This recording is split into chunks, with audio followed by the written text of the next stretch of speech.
చెప్పండి పద్మ గారు, మాట్లాడండి. అరే అక్కడ షెల్ఫ్ లో ఉంటే చూసుకోపోరా. మాట్లాడేమేంటి అసలు? ఫోన్ మాట్లాడాలి కదా నేను కాస్త అయిపోయినా. చెప్పండి పద్మ గారు, మాట్లాడండి. మీరు లైన్ లో ఉండండి, మీకేం పని ఉండదు అలాగా. ఆహా, లక్షలు కట్టిన ఇచ్చి నీకు క్యారేజీలు కట్టుకుంటా కూర్చోడు అందుకని వెళ్ళిపో. వెళ్ళి అక్కడ తినండి వెళ్ళి.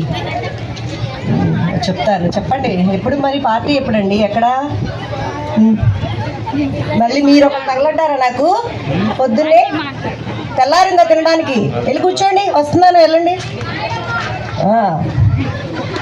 చెప్పండి చెప్పండి పద్మ గారు, చెప్పండి. మీరు ఆగిపోకండి, వీళ్ళు అలాగే వస్తారు, డిస్టర్బ్ చేస్తూనే ఉంటారండి. మీకు తెలీదా? మంచిది, దరిద్రం పోండి, వదిలిపోయింది. ఇంకా వెళ్ళి కూర్చోండి, ఆడుకోపోండి. నా వల్లే అన్నీ మీరు వెళ్తే కదా వస్తుంది, వెళ్ళండి. ఫోన్ మాట్లాడినెవరు, సావనివ్వరు. ఏమండి చెప్పండి పద్మ గారు, మాట్లాడండి, లైన్లోనే ఉండండి. మీరు ఏం చేస్తారు? వెళ్ళి మీ అమ్మకు సేవ చేసుకోండి. వెళ్ళి మీ కట్నాలు ఇచ్చి పెళ్లి చేసుకొని మీకు వంటలు చేయడానికి ఉన్నారా ఏంటి ఇక్కడ? నేను ఏదో పని చూసుకోండి. మీకు కట్నం ఇచ్చింది మళ్ళీ పనులు చేసి పెట్టడానికి కాదు. పని మనిషిని కూడా పెట్టలేరు. ఎందుకు మీరు పెళ్లి చేసుకుంది? వెళ్ళండి. నేను ఫోన్లోనే ఉంటాను అంతే ఇప్పుడు. సరే సరే, గట్టిగా టిఫిన్ పెట్టలేదా? పొద్దున్నే అయిందండి, ఆకలేస్తానికి 6 సార్లు కావాలి మీకు. ముసలోళ్ళే కదా, కాసేపు ఆగండి, పెడతాను. అత్తగారండి,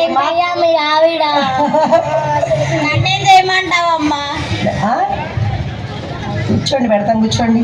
ఫోన్ కూడా మాట్లాడినెవరు, ఊరికే గోసిస్తూ ఉంటారు. మంచినీళ్ళు అనుకున్నాను ఏంటి నేను ఇక్కడ? వెళ్ళి పక్కకి వెళ్ళండి పో. ఆవిడెవరో జ్యూస్ ఇస్తుందంట, వెళ్ళి తీసుకోమ్మా. జ్యూస్ ఇచ్చిద్దంట పాపం. సరే పద్మ గారు, చెప్పండి. ఎప్పుడు పార్టీ ఎప్పుడు చెప్పరేంటండి? మా వాళ్ళందరూ వెళ్ళిపోయారు. ఈ దరిద్రం వాళ్ళు భరించలేకపోతున్నాను. వీళ్ళకి పనులు చేయాలంట 24 గంటలు. 26 ఆదివారం సాయంత్రం అవి. మీరు సరే ఓకే.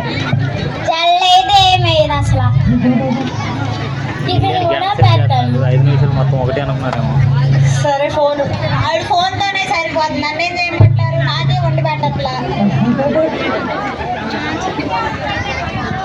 టైం అవుతుంది కానీ మళ్ళీ ఇంకా 5 నిమిషాలకు మించి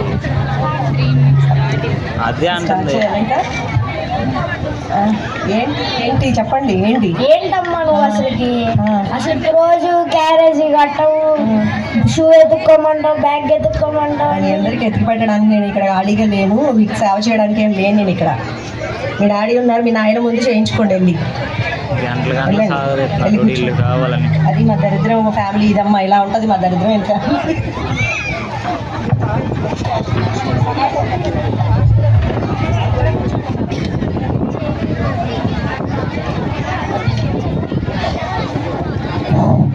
సెకండ్ స్టార్ట్. అంబరధరం విష్ణువర్ణం చతుర్భుజం ప్రసన్నవదనం జాయ సర్వ విఘ్నోపశాంతయే అగజానన పద్మార్కం గజానన మహర్నిశం అనేకదంతం భక్తానాం ఏకదంతముపాస్మహే. అమ్మ టైం అవుతుంది, సార్ స్కూల్ తక్కువ జడ వేసుకోండి. ఆ ఫ్రిడ్జ్లో పూలు ఉన్నాయి, తెచ్చుకోవాలి. ఇవాళ శుక్రవారం కదా, కాడకు పసుపు రాసుకొని చక్కగా పూలు పెట్టుకోండి. అందరికీ రెడీ అవ్వాలి, టైం అయిపోయింది. నానమ్మ దగ్గరికి వెళ్ళండి, నానమ్మ టిఫిన్ పెట్టేసి రావాలి. బ్యాగులు తగిలించుకొని టిఫిన్ చేశారా? అక్కడ టిఫిన్ తీసుకోండమ్మా, టిఫిన్ తీసుకోండి. నానమ్మ దగ్గరికి వెళ్ళి నానమ్మ ఏమైనా తిన్నారో లేదో కనుక్కోండి ఒకసారి. స్నానం చేసేస్తాను. బాత్రూంలో వైండ్ పెట్టాను, వచ్చేసండి. అత్తయ్య గారు మీరు రండి, ఇక్కడ కూర్చోండి. కూర్చొని టిఫిన్ చేసేస్తే మీకు మందులు పెట్టాను. టిఫిన్ చేసి మందులు వేసుకొని అక్కడ రూమ్లోకి వెళ్ళి టీవీ దగ్గర కూర్చొని హాయిగా రెస్ట్ తీసుకోండి. పిల్లలు పంపించక వస్తాను నేను. ఓకేనమ్మా, బ్యాగులు తగిలించుకోండి. మీరు బ్యాగులు తగిలించేసుకోవాలి. అమ్మా జాగ్రత్తగా వెళ్ళండి. పక్కన పిల్లలతో అందరితో చక్కగా మంచిగా ఉండండి. దుర్గా పక్కన ఉన్నారు చూసారా, బుజ్జాంటి వాడి పిల్లల గలేజీగా ఉండకండి. చక్కగా తన ధర్మం అంటే ఏంటి? ఎవరైనా ఆపదలో ఉంటే ఆదుకోవడము, ఎవరైనా పడిపోతే లేపి మంచులు ఇవ్వడము, పక్క పిల్లలతో స్నేహంగా ఉండడం చేయండి. వాడు చూడు ఎలా తయారు, చెట్టుకొకళ్ళు పుట్టకొకళ్ళు అయిపోయి ఎలా ఉందో వాళ్ళ సంసారం. అలా లేకుండా చక్కగా అందరికీ మంచిగా ఉండండి. ఓకేనా? స్కూల్ నుంచి మంచి పేరు తెచ్చుకోండి. ఓకే, ఎదురొస్తా ఉండండి.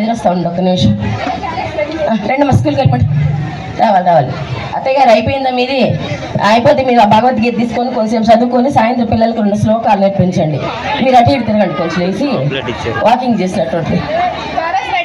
అయిపోయిందండి క్యారేజీ. ఇదిగోండి ఉండండి, కొంచెం బొట్టు పెడతాను. చక్కగా వెళ్ళి వచ్చేసేయండి. ఉండండి, ఎదురొస్తాను. ఒకసారి నమస్కారం చేసుకోండి.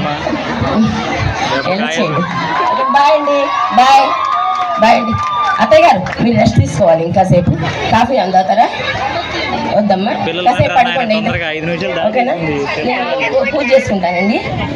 డ్యాన్స్ తర్వాత ఈ ప్రోగ్రామ్ అయ్యాక పిల్లలు రమ్మను. చేయమంటారా మీరు మాట్లాడతారా? కౌశల్య సుప్రజ రామ పూర్వ సంధ్యా ప్రవర్తతే ఉత్తిష్ట ఉత్తిష్ట కమల. అమ్మ నాకు జ్వరం వచ్చింది, 108 జ్వరం ఉంది, గొంతులో ఉంది, ఏమనుకోవద్దు, సారీ. ఏ రారేం టైం కావాలి. పిల్లలు పిల్లలు ఓకే అమ్మా. ఓకే ఓకే బంగారు తల్లి బాగా చదువుతుంది.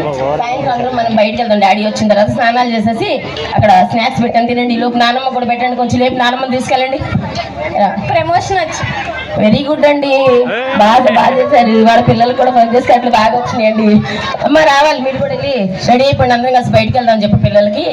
అందరూ అమ్మ అత్తయ్య గారు మీరు కూడా రెడీ అవ్వండి, అందరం కలిసి బయటకు వెళ్ళి ఇలా వెళ్ళి ఓకే వెళ్ళబండి అందరం వెళ్ళి బయట. Thank you. ఇలా హ్యాపీగా ఉండాలి. పక్కింటి వాళ్ళలాగా మనం నాశనం అయిపోకూడదు అమ్మ. ఆ బుజ్జాంటి వాళ్ళ చూడకండి. కూర్చోండి అందరూ. అత్తయ్య గారు కూర్చోండి, ఇటు కూర్చోండి అత్తయ్య. అత్తయ్య గారు ఓకేనా? ఓకేనమ్మా. సార్ ఎక్కడ ఉన్నారు? అమ్మ ఇక్కడ కూర్చోండి మీరు అందరూ.